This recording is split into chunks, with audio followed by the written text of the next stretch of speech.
Hi everybody, I'm Trudy, One Grounded Angel. This is the weekly angel card reading for the week beginning Monday the 4th of November through to the 10th, 2019. So first of all, I want to say thank you for your patience while I was away. There haven't been videos for 2 weeks. I elected not to record them, suspecting that the Wi-Fi would be not so great where I was staying, and those fears were confirmed. So yeah, thank you very much for giving me the time that I needed to really rest and recuperate so I can come back all guns firing, hopefully. More or less anyway. So now that we're getting into the stressy end of the year, it's certainly good to have had that break to renew your energy. So let's start with the cards for Monday. Shuffling now. We are in Mercury retrograde. I've written a blog post on my website about why this is no big deal for me, but if you are freaking out about it, I suggest you look that up, because actually this is a really helpful time for us if we're not able to drive forward with what we want. We're being pulled back, there's problems, challenges. It's a good opportunity for some reflection. So Monday's, that didn't go well, okay. I thought I'd pulled one card and I noticed there were 3 in my hand, so clearly that wasn't going the way I wanted it to. Let's start actually with this card deck. Maybe that was a communication breakdown between my brain and I don't know what happened there.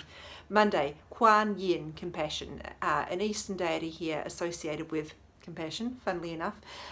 So she is, in this context of this card, her message is about judgment, or letting go of judgment, to be more precise. So I'll read the message here. Release judgments about yourself and others and focus on the love and light that is within everyone. Now, I would never say to people, stop being judgy, because I don't think it's possible to be entirely free of judgment. We are human, and so my focus instead is on noticing where judgment is coming up for you right now and what there might be within that you know you can learn from. So I am getting a message. This is primarily towards yourself. If you're judging yourself with labels, calling yourself names on one level, or perhaps you are judging yourself at a deeper level, saying you're not good enough to go for that job. Of course, that person's not speaking to you. It's because nobody likes you. You know how we tend to exaggerate these sort of things when in actual fact it's just the person's busy. So look at the ways you might be blaming yourself or judging yourself for something that's going on. And it doesn't matter whether or not you have made a mistake or you haven't. It's just about the way you respond to that. We know that we're better able to change, to grow in our lives when we have self-compassion.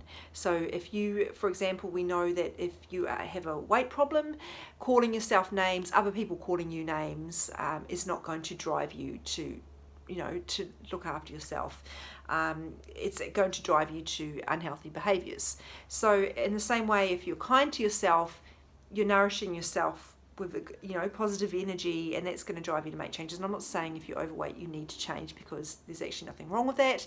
What I'm saying is if you are looking to make changes in your life, perhaps you're not happy with the job that you're in, telling yourself, well, no one wants to hire you anyway, you keep screwing things up, that's not really going to create a great atmosphere for you to make changes. And we also know from research that women are more likely to wait and to hold back on applying for jobs that they don't have all the qualifications for, because they think they're not good enough, whereas men will just give it a crack anyway, to use an Aussie expression, and they'll have a go. So I always recommend people look at the work of Dr. Kristin Neff, who's an American researcher in the field of self-compassion. There's a lot we can learn. Being kind to yourself, being your own best friend, your own cheerleader, can make a world of difference. But also, as I mentioned earlier, it might be about the judgments you hold towards other people. Or that person won't want to work with someone like me because they went to this school and I went to this school, or something like that. Just watch out for those judgments. If your preconceived ideas, it might not necessarily about unkind judgments, it might be more about preconceived ideas in general. So that's a really good message, probably for every day of the week, really. I'm not feeling this card deck. I'm going to switch things up. Tuesday. Okay. Yeah. Divine guidance. So super important message also for every day of the week about trusting the direction that we're being pulled towards. Now, where people come unstuck is they struggle to differentiate between genuine guidance and fear. So, for example, you might think, oh, I should go, I'm using a lot of job analogies, but stay with it. I should apply for this job, and fear will go, but that's not right for you. And it's very easy to go, oh, I don't feel that that's right for me, and mistake that for intuition, but it's actually just fear trying to protect you from potentially getting rejected or, shame or something like that. So it is difficult to sometimes know the difference, but one of the key characteristics is urgency. Fear will always speak with urgency. Hurry up and call that person back because they might find another partner if you don't, and you'll end up alone. Or, you better quickly say something or else in this conversation or else this person's going to think you're an idiot. So that's fear. Intuition won't encourage you to act right away. It will encourage you and it will support you. It will indicate what might feel right, but it won't say you have to hurry. That's very much a fear response, because fear is convinced there's not enough time, there's not enough money, you have to hurry, there's not enough partners out there for you. But the main thing is it just feels right. It doesn't, you might still be scared, but it just feels kind of right for you. I know that's so tenuous, but it is difficult to explain in words. One thing I always try to do if I'm not sure is to ask for a sign. Angels, spirit guides, I think this is the right job for me. I think that applying for this is right for me. Can you please give me a sign that I can clearly understand that I have understood my intuition correctly? I don't go looking for a sign. I don't expect the sign. I carry on with my day. I generally find a sign doesn't show up if I'm just in my house. Often it will happen when I'm out of the house, out and about. There's not a lot for them to work with in my house, really, especially if I'm not talking to other people. And then generally the sign will show up at some point during that day, but there's not a time limit on this sort of thing. But I usually find if a sign doesn't show up and I've forgotten about it, it was probably not necessary. So anyway, there's plenty of information about signs on my website, so definitely look that up if you are uncertain. Oh gosh, I just about bent this card in half. Just flipping it so aggressively. Prioritize. This is Wednesday's card. So it's about being organised and motivated and just really looking at where your energy is going at the moment. If you're trying to do too much at once, your energy will be scattered, and it's really hard for the universe to support you if your energy is all over the shop. If it's narrowed down in a couple of directions, it's easier for the universe to support you energetically. So if you're trying to be all things to all people, you will exhaust yourself, obviously, right off the bat, but you're not going to get a lot of support from the divine because your intentions perhaps aren't quite there. Because if you're trying to be all things to all people, you're operating from an assumption that my value comes from what other people think of me. And that's something you might like to explore with an energy healer such as myself. But also look at why these things are your priority. For example, if spending time with your family is a priority, why is that a priority? Because it's probably a value for you, is that your connections to your loved ones give your life meaning. So there's a good intention right there. So rather than looking at, I have to do this because everybody says I have to do it, well, is that really super important? I have to clean my house so it looks like something that Marie Kondo would approve of. Really? Do you need to really do that? And if so, why? So that it looks good on Instagram? Why? What do you get from that? You get approval? How long does that last? Not very long, I wouldn't think. So really start to question why things are a priority for you, and do they deserve to be a priority? If you really, I'm not saying that you shouldn't have a clean house. Whenever we're using the word should, alarm bells should be ringing, by the way, because it should implies that there's a sense of obligation there right off the bat. It might not, that doesn't mean it's not important, but it might mean that it maybe why you are adhering to that guideline is because it's not because it's actually a choice that you've made, or it's because you're trying to please other people or other factors like societal factors. I'm just saying that if you are exhausted and you're trying to do too much, maybe something like that might be the thing that you drop off the list for now, or you look at getting a cleaner, and if you've got the means to do so. So Thursday. It's time to leave this unhealthy situation. Now, if you have deja vu, congratulations, you have been paying attention, because we had this card literally 2 weeks ago on a Thursday, no less. So we're in the sign of Scorpio at the moment. The sun is in Scorpio. I'm a Scorpio, so I'm super passionate about Scorpio season. Scorpio is very much about transformation, amongst other things. But so there is going to be a lot of messages about this sort of thing, letting go of what's no longer working for you. Because if you want to transform, you have to let go. You can't hold on to the job that doesn't satisfy you if you want to transform, because you can't reach for the new job if you're still in the one that's, obviously you can stay in the job while you're applying, but you can't attach emotionally to the idea of, I have to stay in this job for this number of years because it will look good on LinkedIn. So those sort of ideas, why are you struggling to let go of what's not working for you? Because if you are being bullied, if it's a toxic situation, the price you pay for staying in that situation is greater than any gain you'll get financially, and possibly quite damaging. So please really, again, think about your values. What is important to you? What matters in your life? Unhealthy is a word we tend to use in terms of our physical health, in terms of nutrition, exercise, etc. But this is speaking more broadly in terms of what's unhealthy for you, in terms of your energy and your emotional health, your mental health as well. It can still include physical health. What's an unhealthy choice for you that you're making at the moment? It's, maybe you're choosing to stay up too late and watch really average TV because you... there's a lot of reasons that might be coming up. Maybe because you're trying to avoid something, you want to stimulate your mind so you don't have to think about unpleasant feelings. Maybe you're doing that because there are all sorts of reasons. We overstimulate ourselves.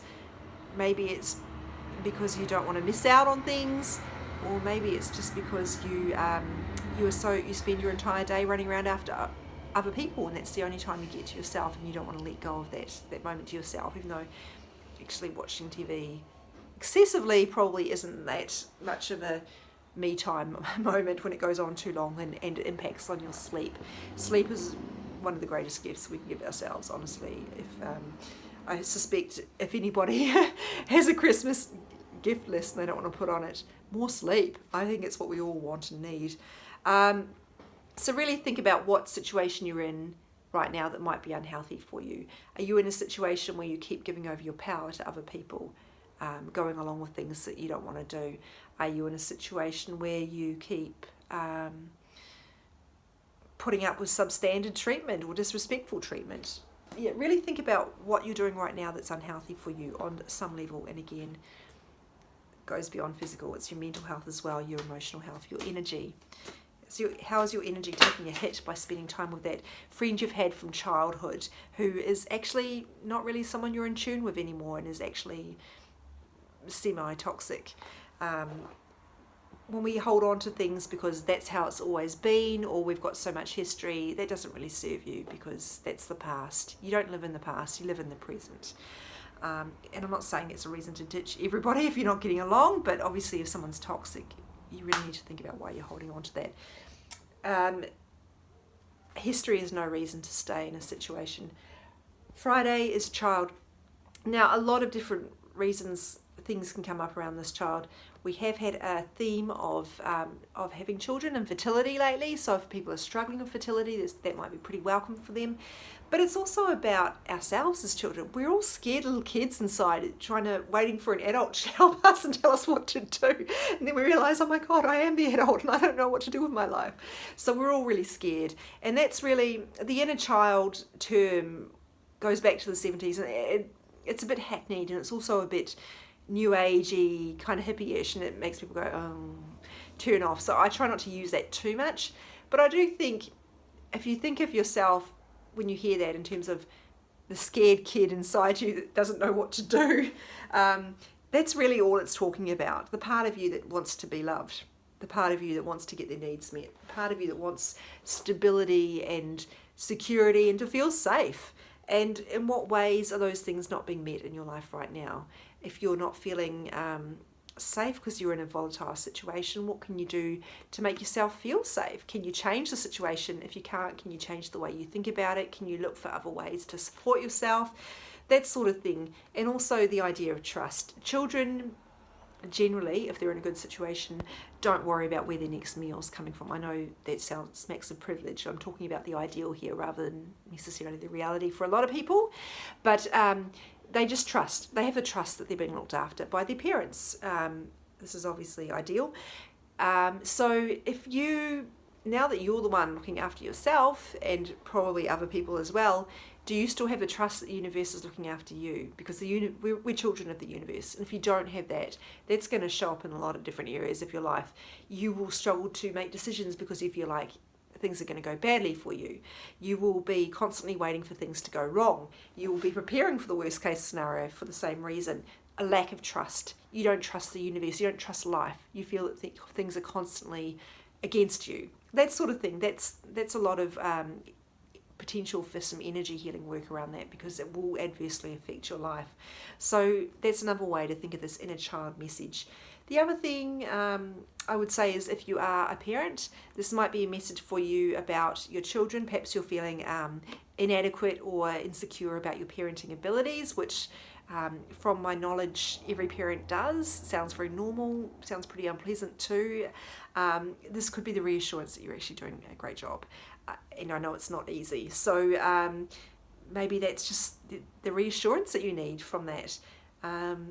But it could just be asking you to, if you are struggling with one of your children at the moment, maybe this is just encouraging you to keep sort of listening to your child and trying to understand what they actually need, and not getting caught up in what other people think.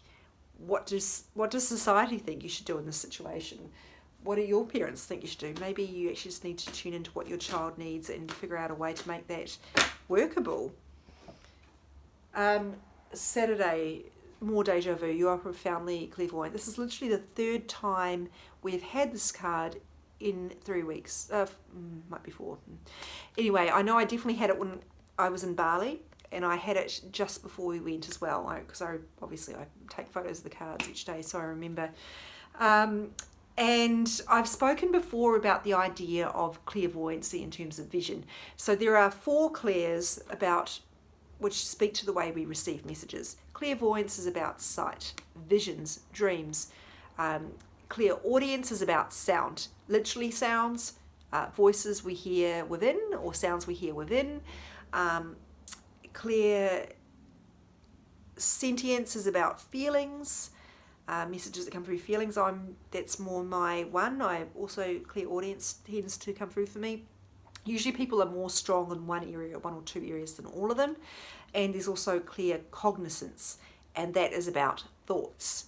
So, and obviously some of our thoughts are driven by our ego, but it's about the ones that are speaking to us, the thoughts that come through intuitively. You'll just get a thought, I need to go and visit this place.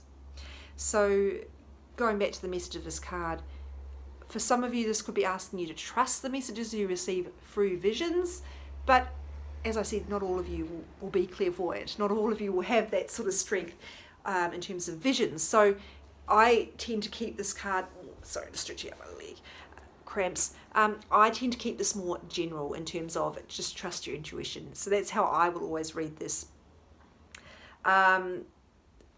Yeah, because we've had it so many times, I don't know if that's because we're just not getting it, or it's because we're in Scorpio, very intuitive sign, and maybe we just need reassurance that those messages are correct, because obviously fear is going to come up when we're thinking about change and transformation and growth. So that again might be just a reassurance for you. That might be what its purpose for you. Sunday. I've got 2 cards. We've got 2 angels called Isabella and Adriana. Now, Adriana is about rising. The symbolism of the stairs is very obvious. It's about ascending. We're going up. we're moving up. And you might notice the angel is actually guiding these kids here. Now, I think the kids are significant because we are the children. We're the children of the universe. We're being guided by the angel. So again, trusting the intuition. The universe is guiding you in the right direction. I know it is not easy, but that is the challenge of being human. We need to integrate those fears and those messages and move ahead anyway, in spite of the fear, and with a sense of trust in the universe. And I think that is one of the strongest themes of this reading. So please listen to and follow the signs I am communicating through your intuition, thoughts and dreams. So very similar to that Saturday card. And here with Isabella, yes, the timing is right for this venture. A happy outcome follows your positive expectations. So it's really a reassurance card in terms of go for it. This is the right time. Go for it. And about how your mindset is very important in that. If you expect the worst case scenario, you are more likely to attract the worst case scenario, and you don't want that. It might feel safe, but you're going to be disappointed if you get something you didn't really want. And why would you start something if you want it to go badly? Of course not.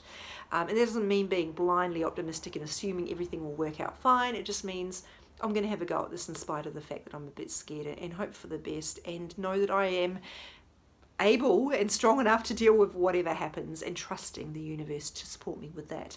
Now, my attention keeps getting drawn to this monkey. Obviously, I've just been in Bali, so I saw a lot of monkeys. The monkey mind is really the strongest symbol that monkeys come through.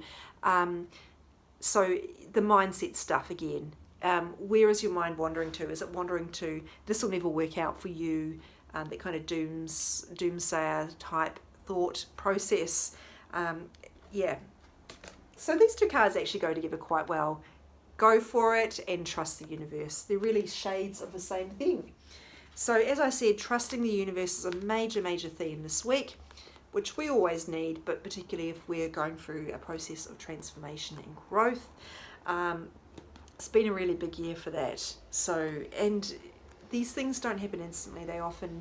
We go in and out of growth. Sometimes we commit to something and then we pull back. I've been working on something I've wanted to work on probably for a couple of years, and certainly was one of my goals for the start of the year. I don't set resolutions because I just think the minute you say New Year's resolution, you start to go, that'll probably never happen. That's where my negativity clicks in. I just think I use the word goals because they tend to be more sustainable, that language for me. So, and I keep putting it aside, partly because of fear, but also, I guess, uncertainty about whether it was right.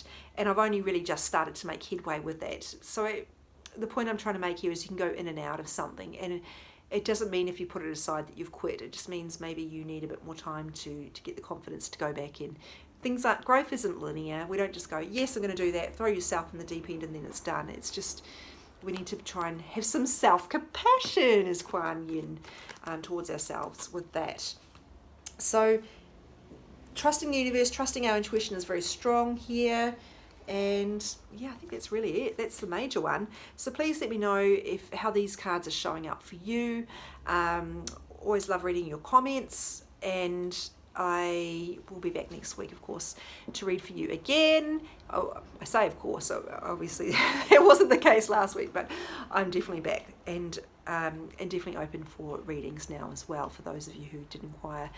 I'm back on board fully now. So you can inquire about a personal reading or about some energy healing work via my website, which is www.onegroundedangel.com. There's a bookings form there, and there's also tons of information about the way I work, and what I can help you with. The other thing to know is that these go on my Instagram, which is at One Grounded Angel each day, because if, like me, you can't remember the entire week, that's totally okay. And please remember that when you see it, if you're in a different time zone, it doesn't matter. When you see the message is when you need it. You might open Instagram, you haven't been on for a month, and you see a month-old cards. Doesn't matter if it's outdated. If you see it then, that's probably when you need it. And these things can repeat, of course. My Facebook page also is One Grounded Angel. You don't need to be on Facebook if you are... if you want to see my page, you can just go facebook.com/onegroundedangel. Thank you very much for watching, and I will be back next week.